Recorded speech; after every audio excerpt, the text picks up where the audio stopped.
स्वामी प्रभुपाद का कहना है कि जो अपने शरीर, मन, बुद्धि और शब्दों से कृष्ण की सेवा करने का कार्य करता है, वो आत्मा इस भौतिक संसार में रहकर भी मुक्त है। इस्कॉन ब्यूरो के सम्मानित अध्यक्ष आदरणीय श्री गोपाल कृष्ण गोस्वामी महाराज स्वामी प्रभुपाद के वरिष्ठ शिष्य हैं। मैं आदरणीय श्री गोस्वामी महाराज को उनका संबोधन प्रस्तुत करने के लिए सादर आमंत्रित करती हूँ। हरे कृष्णा।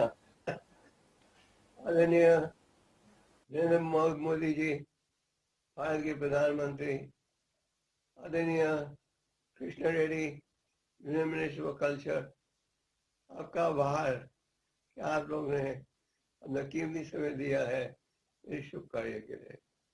जैसे आप जानते हो, हम ये साल पापा जी का 125वां एनिवर्सरी मना रहे हैं। पापा कौन थे? चैतन्य महाप्रभु की भविष्यवाणी थी कि एक दिन विश्व के हर कोने में यह हरिनाम का प्रचार होगा, और इसको सफल बनाने के लिए बाबा जी प्रकट हुए थे। क्या कहना वे 1896 में। छोटी आयु में ही उनके पिता ने उन्हें हर प्रकार की शिक्षा दी थी, और छोटी आयु में ही उन्होंने संस्कृत भाषा सीखना भी शुरू कर दिया। 1922 में एक महान संत को मिले। उस वक्त प्रभुपाद जी महात्मा गांधी के फ्रीडम मूवमेंट में थे, और 1922 में मिले एक महान संत जिनका नाम था भक्ति सिद्धांत सरस्वती ठाकुर। उन्होंने देखा कि बड़ी अच्छी अंग्रेजी बोलते हैं। उन्होंने कहा कि तुम ले जाओ इस प्राचीन भारतीय संदेश को विदेश में, अंग्रेजी देशों में इसका प्रचार करो। ये आदेश दिया था 1922 में, और प्रभुपाद जी प्रयास करते गए। अंत में 1935 में 1965 में विदेश गए केवल 40 रुपए के साथ, और उनके पास एक फ्री टिकट थी कार्गो के जहाज में। प्रयास किया था, लोगों से चंदा लेने के लिए, इतने सफल नहीं हुए। तो कार्गो शिप में गए, और 35 दिन का सफर था। और जब न्यूयॉर्क पहुंचे, उनके मन में यही था कि हमने इस संदेश को प्रचार करना है। बड़े संघर्ष के साथ बाबा जी ने कृष्ण भक्ति का प्रचार किया, और बहुत ही संघर्ष के साथ सफलता प्राप्त हुई। उन्होंने पहला इस्कॉन का केंद्र खुला था न्यूयॉर्क में 1935 में। आज विश्व के कोने कोने में आप मेरी संस्कृति का प्रभाव देखते हो।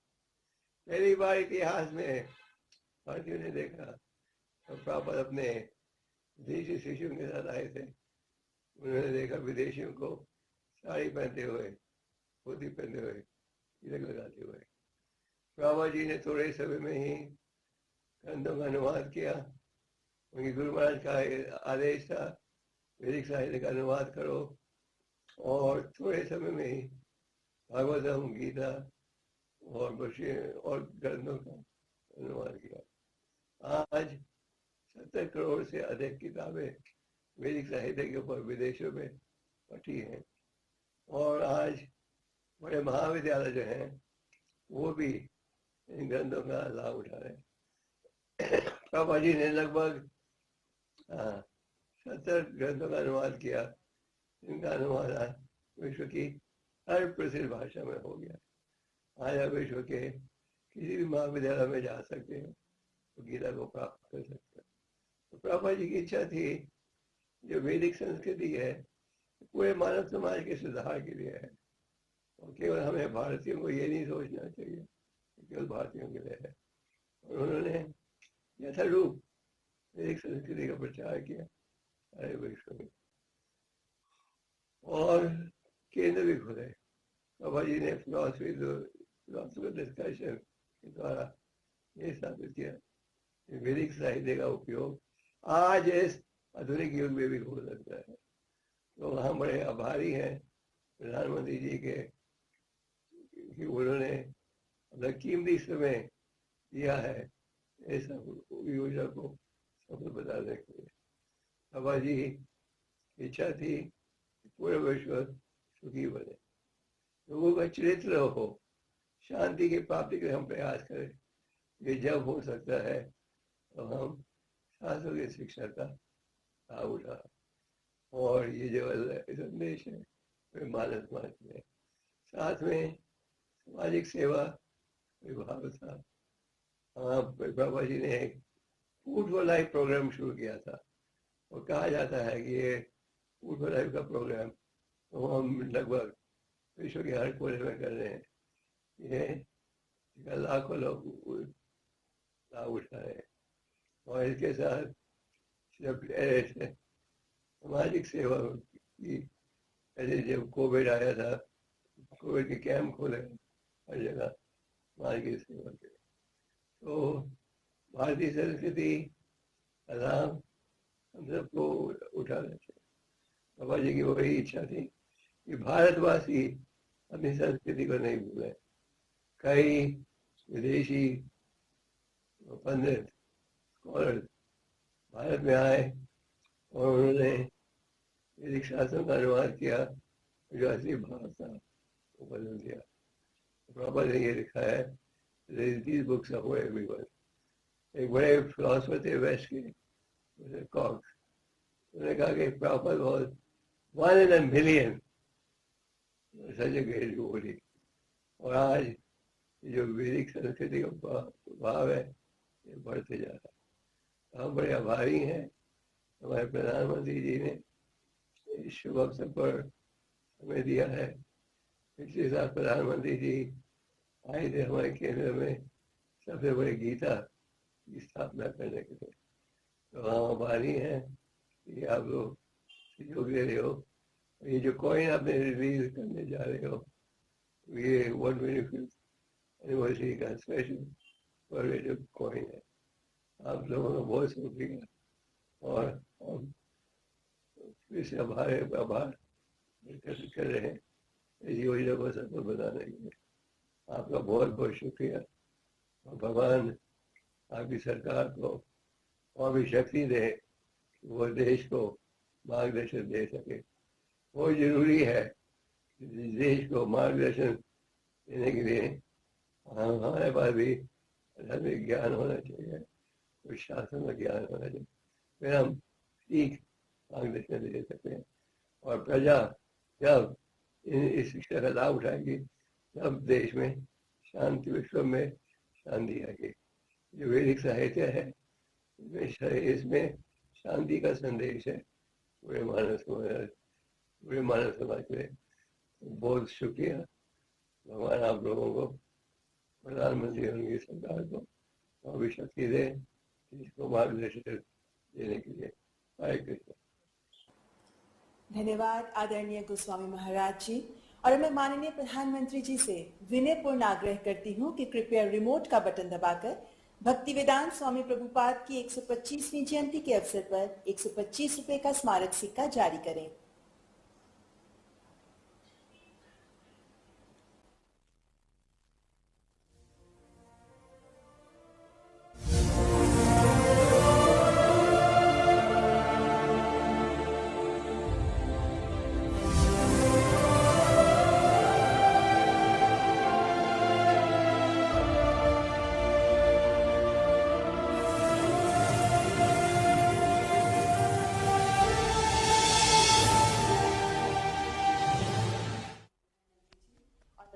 आदरणीय प्रधानमंत्री जी से विनम्रता पूर्वक करबद्ध आग्रह करती हूँ कि कृपया अपने प्रेरणादायक शब्दों द्वारा हमारा मार्गदर्शन करें। हरे कृष्णा। आज के इस पुण्य अवसर पर हमारे साथ जुड़ रहे देश के संस्कृति मंत्री श्रीमान जी किशन रेड्डी जी, इस्कॉन ब्यूरो के प्रेसिडेंट श्री गोपाल कृष्ण गोस्वामी जी और दुनिया के अलग अलग देशों से हमारे साथ जुड़े हुए सभी साथी कृष्ण भक्तगण, परसों श्री कृष्ण जन्माष्टमी थी और आज हम श्रील प्रभुपाद जी की 125वीं जन्म जयंती मना रहे हैं। ये ऐसा है जैसे साधना का सुख और संतोष दोनों एक साथ मिल जाए। इसी भाव को आज पूरी दुनिया में श्रील प्रभुपद स्वामी ने लाखों करोड़ों अनुयायी और लाखों करोड़ों कृष्ण भक्त स्वाभाविक रूप से अनुभव कर रहे हैं। मैं सामने स्क्रीन पर अलग अलग देशों से आप सब साधकों को देख रहा हूं। ऐसा लग रहा है जैसे लाखों मन एक भावना से बंधे हो, लाखों शरीर एक कॉमन कॉन्शियसनेस से जुड़े हुए हो। ये वो कृष्ण कॉन्शियसनेस है जिसकी अलख प्रभुपाद स्वामी जी ने पूरी दुनिया तक पहुंचाई। साथियों, हम सब जानते हैं कि प्रभुपाद स्वामी एक अलौकिक कृष्ण भक्त तो थे ही, साथ ही वो एक महान भारत भक्त भी थे। उन्होंने देश के स्वतंत्रता संग्राम में संघर्ष किया था। उन्होंने असहयोग आंदोलन के समर्थन में स्कॉटिश कॉलेज से अपना डिप्लोमा तक लेने से मना कर दिया था। आज ये सुखद संयोग है कि देश ऐसे महान देशभक्त का 125वां जन्मदिन एक ऐसे समय में हो रहा है जब भारत अपनी आजादी के 75 साल का पर्व अमृत महोत्सव मना रहा है। श्रील प्रभुपाद स्वामी हमेशा कहते थे कि वो दुनिया के देशों में इसलिए भ्रमण कर रहे हैं क्योंकि वो भारत की सबसे अमूल्य निधि दुनिया को देना चाहते हैं।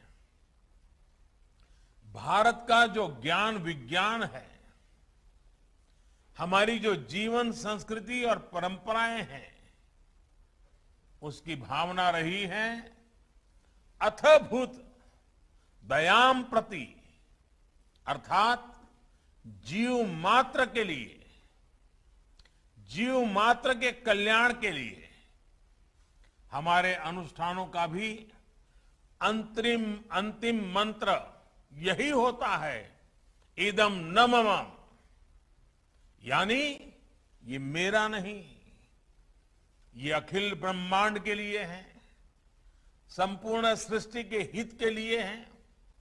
और इसलिए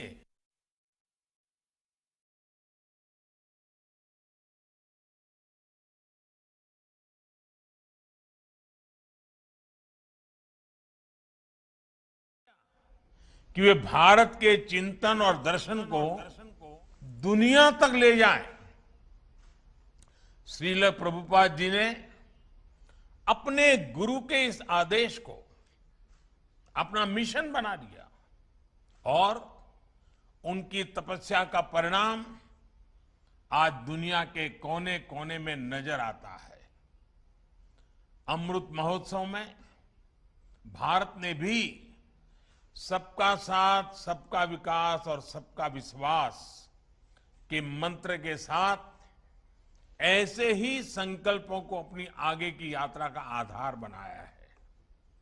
हमारे इन संकल्पों के केंद्र में, हमारे इन लक्ष्यों के मूल में भी वैश्विक कल्याण की ही भावना है और आप सभी इसके साक्षी हैं कि इन संकल्पों की पूर्ति के लिए सबका प्रयास कितना आवश्यक है। आप कल्पना कर सकते हैं, अगर प्रभुपाद जी ने अकेले विश्व को इतना कुछ दिया है, तो जब हम सब उनके आशीर्वाद से एक साथ प्रयास करेंगे तो कैसे परिणाम आएंगे। हम जरूर मानवीय चेतना के उस शिखर तक पहुंचेंगे जहां से हम विश्व में और बड़ी भूमिका निभा सके, प्रेम के संदेश को जन जन तक पहुंचा सके। साथियों, मानवता के हित में भारत दुनिया को कितना कुछ दे सकता है, आज इसका एक बहुत बड़ा उदाहरण है विश्व भर में फैला हुआ हमारा योग का ज्ञान, हमारी योग की परंपरा, भारत की जो सस्टेनेबल लाइफस्टाइल है, आयुर्वेद जैसे जो विज्ञान है। हमारा संकल्प है कि इसका लाभ पूरी दुनिया को मिले।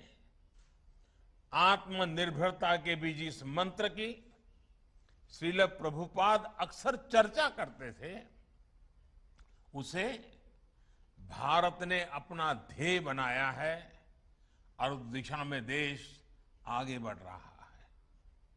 मैं कई बार जब आत्मनिर्भर भारत और मेक इन इंडिया के लक्ष्यों की बात करता हूं, तो मैं अपने अधिकारियों को, बिजनेसमैन को, इस्कॉन के हरे कृष्ण मूवमेंट की सफलता का उदाहरण देता हूं। हम जब भी किसी दूसरे देश में जाते हैं और वहां जब लोग हरे कृष्ण बोलकर मिलते हैं, तो हमें कितना अपनापन लगता है, कितना गौरव भी होता है। कल्पना करिए, यही अपनापन जब हमें मेक इन इंडिया प्रोडक्ट के लिए मिलेगा तो हमें कैसा लगेगा। इस्कॉन से सीखकर हम इन लक्ष्यों को भी हासिल कर सकते हैं। साथियों, भगवान कृष्ण ने अर्जुन से कहा था, नहीं ज्ञानेन सदृशम पवित्रमिहि विद्यते, अर्थात ज्ञान के समान पवित्र कुछ भी नहीं है।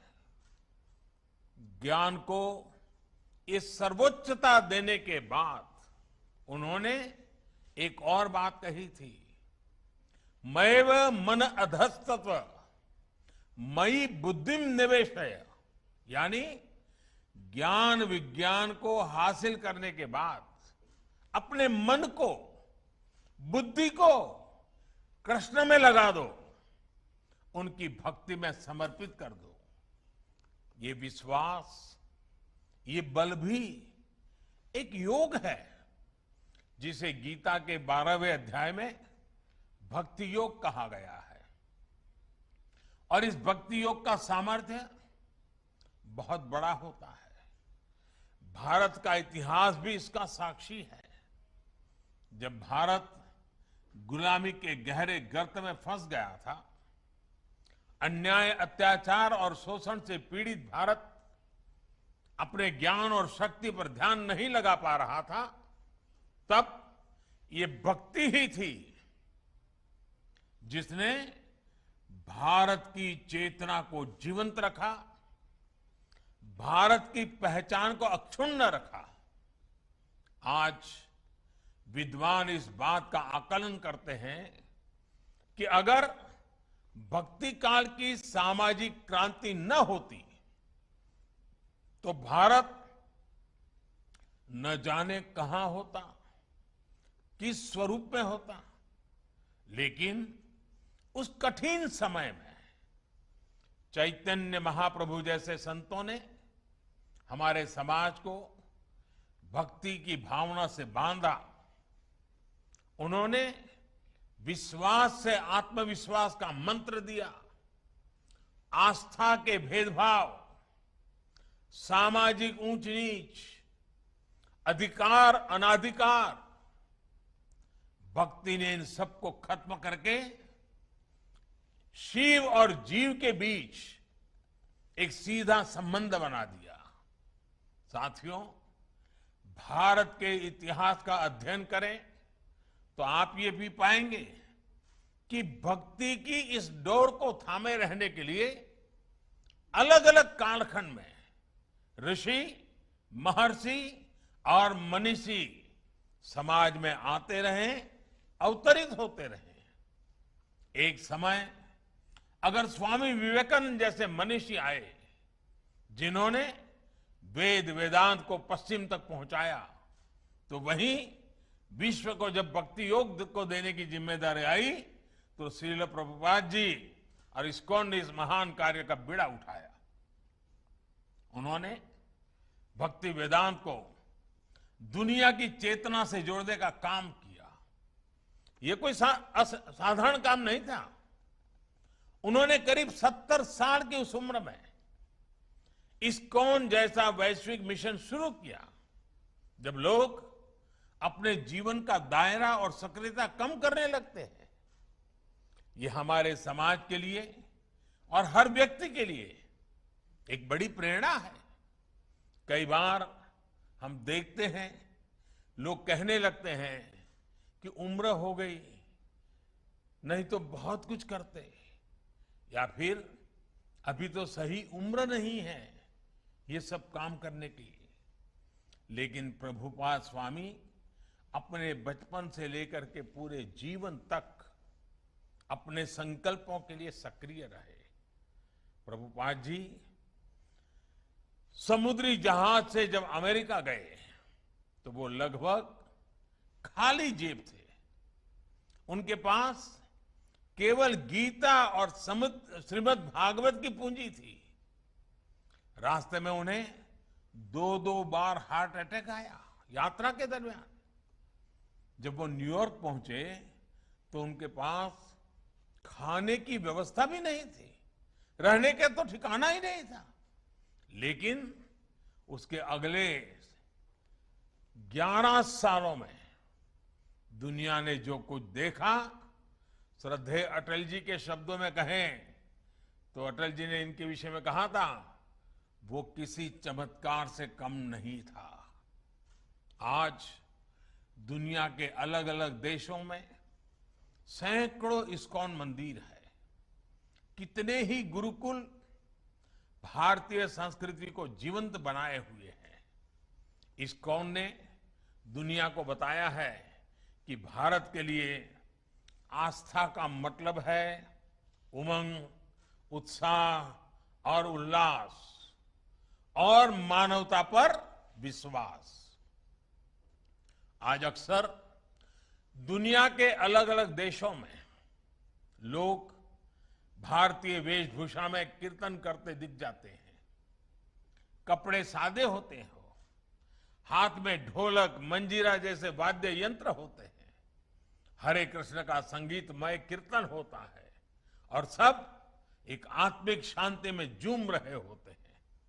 लोग देखते हैं तो उन्हें यही लगता है कि शायद कोई उत्सव या आयोजन है। लेकिन हमारे यहां तो ये कीर्तन, ये आयोजन जीवन का सहज हिस्सा है। आस्था का ये उल्लासमय स्वरूप निरंतर पूरी दुनिया में लोगों को आकर्षित करता रहा है। ये आनंद आज स्ट्रेस से दबे विश्व को नई आशा दे रहा है। साथियों, गीता में भगवान कृष्ण का कथन है, अद्वेष्टा सर्वभूतानां मैत्रः करुण एवच निर्ममो निरहंकारः समदुख सुख शमी। अर्थात जो जीव मात्र से प्रेम करता है, उनके लिए करुणा और प्रेम रखता है, किसी से द्वेष नहीं करता, वही भगवान को प्रिय है। यही मंत्र हजारों सालों से भारत के चिंतन का आधार रहा है और इस चिंतन को सामाजिक आधार देने का काम हमारे मंदिरों ने किया है। इस्कॉन मंदिर आज इसी सेवा परंपरा के आधुनिक केंद्र बनकर उभरे हैं। मुझे याद है जब कच्छ में भूकंप आया था तो किस तरह इस्कॉन ने लोगों की सेवा के लिए आगे बढ़कर काम किया था। जब भी देश में कोई आपदा आई है, चाहे वो उत्तराखंड की त्रासदी हो या उड़ीसा और बंगाल में साइक्लोन की तबाही, इस्कॉन ने समाज का संबल बनने का काम किया है। कोरोना महामारी में भी आप करोड़ों मरीजों, उनके परिजनों और प्रवासियों के लिए लगातार भोजन और दूसरी जरूरतों की व्यवस्था करते आ रहे हैं। महामारी के अलावा भी लाखों गरीबों के भोजन और सेवा का अनवरत अभियान आपके माध्यम से चलता रहा है। जिस तरह से इस्कॉन ने कोविड मरीजों के लिए अस्पताल बनाए और अब वैक्सीन अभियान में भी सहभागिता निभा रहे हैं, उसकी भी जानकारी मुझे लगातार मिलती रहती है। मैं इस्कॉन को, इससे जुड़े सभी भक्तों को आपके इस सेवा यज्ञ के लिए बहुत बहुत शुभकामनाएं देता हूं।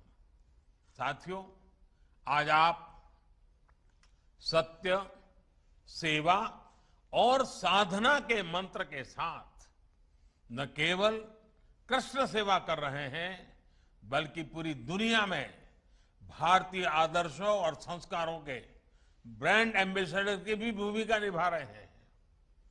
भारत का शाश्वत संस्कार है सर्वे भवन्तु सुखिनः, सर्वे सन्तु निरामया। यही विचार इस्कॉन के जरिए आज आप सभी का, लाखों करोड़ों लोगों का संकल्प बन चुका है। ईश्वर के प्रति प्रेम और जीव मात्र में ईश्वर के दर्शन, यही इस संकल्प की सिद्धि का मार्ग है। विभूति योग अध्याय में भगवान ने बताया है, हमें विश्वास है कि वासुदेवः सर्वम, वासुदेवः सर्वम का ये मंत्र हम अपने जीवन में भी उतारेंगे और मानव मात्र को भी इस एकता की अनुभूति कराएंगे। इसी भावना के साथ आप सभी का बहुत बहुत धन्यवाद। हरे कृष्ण। बहुत बहुत धन्यवाद माननीय प्रधानमंत्री जी, आपके सुवचनों के लिए हार्दिक आभार, हृदय से साधुवाद। हम माननीय प्रधानमंत्री जी, माननीय केंद्रीय संस्कृति मंत्री आदरणीय श्री गोपाल कृष्ण गोस्वामी महाराज और विश्व भर से हमारे साथ जुड़े अतिथिगण और भक्तगण का धन्यवाद करते हैं। नमस्कार।